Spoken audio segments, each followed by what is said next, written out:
Hello guys, पिछली class में अपन ने वार्निंग साइंस ऑफ कैंसर के बारे में पढ़ा था, जिसमें था वार्निंग साइंस ऑफ कैंसर को हम शॉर्टकट में कॉशन ऐसे बोलते हैं। तो इसमें 7 आता है। C for change in bowel and bladder habit देखा था अपन कि कैसे बाउल और ब्लैडर हैबिट में चेंजिंग आती है। फिर देखा था ए फॉर अ सोर दैट डज नॉट हील, घाव वगैरह अगर हो जाता है तो वो जल्दी ठीक नहीं होता है कैंसर के फेज में। फिर यू फॉर अपन ने देखा था unusual bleeding and discharge, body के मतलब बॉडी से किसी भी कारण से ब्लीडिंग होने लगे और कैंसर का क्या हो है कि ये एक तरह से कैंसर का संकेत माना जाता है। तो ये अपन ने देखा था। उसके बाद टी फोर देखा था थिकनेस और लंप इन ब्रेस्ट और एनीवेयर, ब्रेस्ट या कहीं पर भी थिकनेस ऑफ लंप देखने को मिलता है अपने को, तो वो भी एक तरह से कैंसर का संकेत है। इसलिए बोलते हैं लेडीजों को कि ब्रेस्ट एग्जामिनेशन करते रहना चाहिए।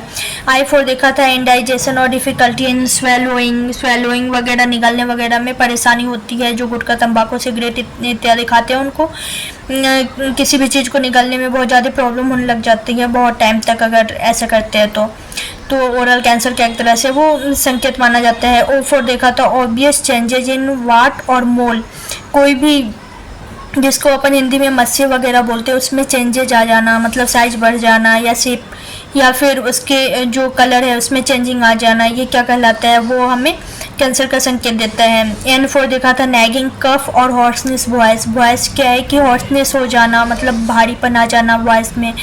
उसके बाद 2 और उसमें ऐड करा हुआ है। पहले तो कैंसर का वार्निंग साइंस में कॉशन था 7 आता था, लेकिन उसमें 2 और ऐड कर दिया तो अब 9 है। यू फोर था explained weight loss, weight loss बहुत ज़्यादा होता है कैंसर के पेशेंट में। और फिर पी फोर था पर्निशियस एनीमिया, पर्निशियस एनीमिया देखने को मिलता है पेशेंट में। तो ये अपन ने पिछले क्लास में देखा था। अब अपन देखेंगे स्टेजेज ऑफ कैंसर के बारे में। क्या देखेंगे? स्टेजेज ऑफ कैंसर के बारे में। एक्चुअली क्या है कि जैसे गांव घर में कोई भी पेशेंट कैंसर के मरीज रहते हैं तो उनके रिलेटिव वगैरह क्या बोलते हैं, क्यों किस स्टेज में है पेशेंट। तो जो नॉर्मली जो पेशेंट के अटेंडर वगैरह जिनको नॉलेज नहीं है, जो मेडिकल फील्ड से नहीं है, वो लोग भी पूछते रहते हैं कि स्टेज 3rd स्टेज है, 4th स्टेज है, 1st स्टेज है, 2nd स्टेज है, तो उनको भी आइडिया हो जाता है स्टेज मतलब कैसा क्या होता है। तो अब अपने को और ज़्यादा स्टेज ऑफ कैंसर के बारे में नॉलेज होना चाहिए क्योंकि अपन मेडिकल फील्ड से, इसलिए आज अपन देखेंगे कि स्टेजेज ऑफ कैंसर। तो स्टेज ऑफ कैंसर 3 चीज़ों पे डिपेंड करता है। फर्स्ट क्या है? Size of tumour. क्या है? Size of tumour. ट्यूमर का साइज कितनी है, बड़ी साइज है, छोटी साइज है, किस साइज की ट्यूमर है, तो वो पहला हो गया। और दूसरा जो है वो क्या होता है? Extend of tumour. ट्यूमर जो है वो कितना एक्सटेंड हुआ है, कितना इसका साइज बढ़ा है या फिर उतने पे ही है, तो इससे हमें पता चल जाता है कि ये बिनाइन है या मैलिग्नेंट है कि नहीं। फिर क्या है? मेटास्टेसिस, जैसा कि आपने देखा था कि लीवर में रहता है ट्यूमर और वो वहाँ से फैल करके कहाँ चला जाता है? इंटेस्टाइन में चला जाता है। तो ये जो तीनों चीज़ है, तीनों चीज़ डिटरमाइन करती है किसके लिए? स्टेजेज ऑफ कैंसर के लिए। अब स्टेजेज ऑफ कैंसर जो है, तो स्टेज ऑफ कैंसर किसने बताया? तो एक यूनियन है। क्या है? यूनियन ऑफ इंटरनेशनल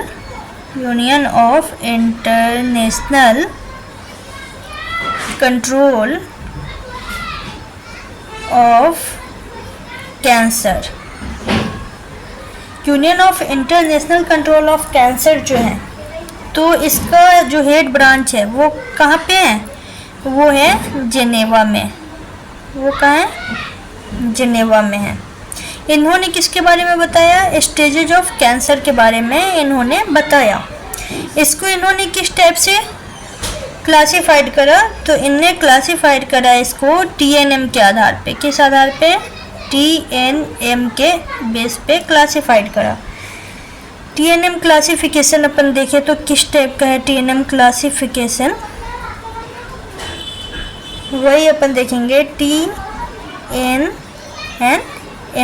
क्लासिफिकेशन कैसे है। तो T4 होता है ट्यूमर साइज, ठीक है। N4 होता है नोड्स इन्वॉल्वमेंट, मतलब कितने नोड इन्वॉल्व हुए हैं ट्यूमर में, ठीक है। और M4 होता है मेट। तो अपन TNM क्लासिफिकेशन के आधार से अपन सबसे पहला देखेंगे T4 ट्यूमर साइज। क्या देखेंगे? T4 ट्यूमर साइज के आधार पे किस तरह से ट्यूमर को हम आइडेंटिफाई कर सकते हैं। तो T4 ट्यूमर साइज में हम देखेंगे अगर T 0 है, T क्या है? 0, तो क्या होता है? Not evidence. क्या है? नॉट एविडेंस, कोई भी एविडेंस नहीं है। अगर ट्यूमर का साइज 0 है तो ट्यूमर नहीं है, ठीक है। अगर ट्यूमर का साइज 1 है तो इसको हम क्या कंसीडर करेंगे? क्या है size of tumour? Size of tumour क्या है? Less than 1 centimetre. अगर T1 है तो क्या कंसीडर करेंगे? ट्यूमर का साइज 1 सेंटीमीटर से कम है। अगर T2 है तो क्या करेंगे हम? साइज ऑफ ट्यूमर क्या करेंगे? साइज ऑफ ट्यूमर जो है वो क्या है? 2 to 3 सेंटीमीटर है। अगर T3 है तो हम क्या कंसीडर करेंगे? साइज ऑफ ट्यूमर क्या है? ट्यूमर का साइज जो है वो 4 to 5 सेंटीमीटर के बीच में है। और अगर T4 है तो हम कैसे समझेंगे कि साइज ऑफ ट्यूमर क्या है? साइज ऑफ ट्यूमर जो है वो है मोर देन 5 सेंटीमीटर। 5 सेंटीमीटर से क्या है? ज़्यादा है, ठीक है। तो इससे हमें ट्यूमर का साइज पता चलेगा। अपन ने देख लिया T4 ट्यूमर साइज जो है उसमें क्या है कि T0 है अगर तो नॉट एविडेंस है, मतलब ट्यूमर नहीं है। क्या है? ट्यूमर प्रेजेंट नहीं है, ट्यूमर नॉट प्रेजेंट। उसके बाद क्या है? T1 है तो साइज ऑफ ट्यूमर क्या है? लेस देन 1 सेंटीमीटर अगर है तो फिर क्या आएगा ट्यूमर का साइज? T1। T2 है तो size of tumour 2 to 3 centimetre है। T3 है size of tumour 4 to 5 centimetre. और T4 है तो मोर देन 5 सेंटीमीटर है। अब अपन क्या देखेंगे? सेकेंड देखेंगे अपन नोड N4 नोड इन्वॉल्वमेंट देखेंगे कि नोड इन्वॉल्वमेंट कैसे पता चलेगा ट्यूमर में कितने जो नोड्स हैं वो इन्वॉल्वमेंट है। अब नोड्स जहाँ तक बात करें तो ह्यूमन बीइंग में एक ही नोड्स वाला एक ही सिस्टम में जिसमें नोड्स पाया जाता है वो क्या है? वो है लिम्फेटिक सिस्टम। क्या है? लिम्फेटिक सिस्टम, जिसमें क्या रहता है? लिम्फ नोड जो है वो पाया जाता है। यही क्या करता है? कैंसर का सबसे ज़्यादा फैलने का, कैंसर सबसे ज़्यादा जो फैलता है वो लिम्फ नोड की वजह से ही स्प्रेड करने का काम करता है। तो नोड इन्वॉल्वमेंट अपन देखेंगे, उसमें अपन देखेंगे N0 अगर है तो क्या होगा? No evidence. क्या होगा? No evidence. इसमें कोई भी नोड इन्वॉल्वमेंट नहीं है। नोड क्या है? Not involvement. अगर नोड्स इन्वॉल्वमेंट नहीं है तो क्या हम देंगे? N0। N1 अगर दिया तो फिर कैसे पता चलेगा क्या है? 1 नोड। N1 में क्या है? 1 नोड इन्वॉल्व है, 1 नोड इन्वॉल्वमेंट, ठीक। N2 दिया, N2 से क्या पता चलेगा? N2 से 2 और मोर देन 2 नोड इन्वॉल्व। 2 और 2 से ज़्यादा क्या है? नोड्स इन्वॉल्व्ड हैं। और N3 मीन्स क्या हुआ? All nodes involved. इसको मैं एग्जांपल के तौर पे आपको एक बता रही, जैसे कि एक लेडी है जैसे कि, ठीक है। अब ये ब्रेस्ट है। अब इसमें क्या हुआ कि इसमें एक इसमें ट्यूमर हुआ, ठीक है। अब ये इनके चारों तरफ क्या है? नोड्स अवेलेबल है, ठीक है, नोड्स पाए जाते हैं ना। तो अब ये ट्यूमर जो है, ये जो ट्यूमर है, ठीक है, गठाने जो है, वो क्या करा कि ये गठाने बस यहीं तक है, किसी भी नोड को इन्वॉल्व नहीं कर रहा है। तो ये किस में आएगा, ये आएगा N0 में। किस में आएगा, N0 जो है, नो एविडेंस, नॉट इन्वॉल्वमेंट, इसमें आएगा, ठीक है। अब इस गठानों ने क्या करा, एक नोड को इन्वॉल्व कर लिया, तो ये किस में आएगा, ये आएगा N1 में, वन नोड इन्वॉल्वमेंट।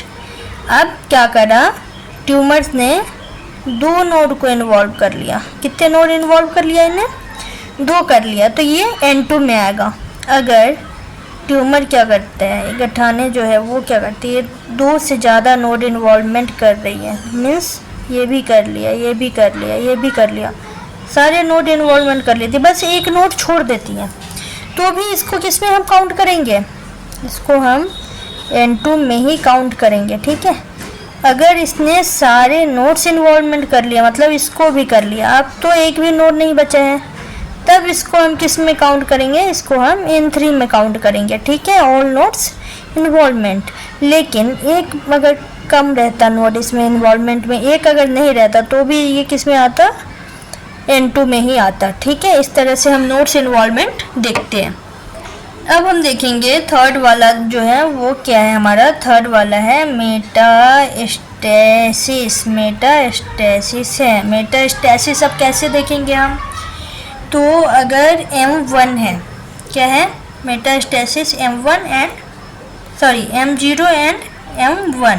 M0 में क्या है, पर कोई मेटास्टेसिस नहीं है, ट्यूमर क्या स्प्रेड नहीं हुआ है, तो हम क्या करेंगे, नो मेटास्टेसिस, M0 देंगे। M1 है तो हम क्या देंगे, मेटास्टेसिस क्या है, प्रेजेंट है, क्या है, मेटास्टेसिस प्रेजेंट है, ठीक है, मेटास्टेसिस जो है वो प्रेजेंट है।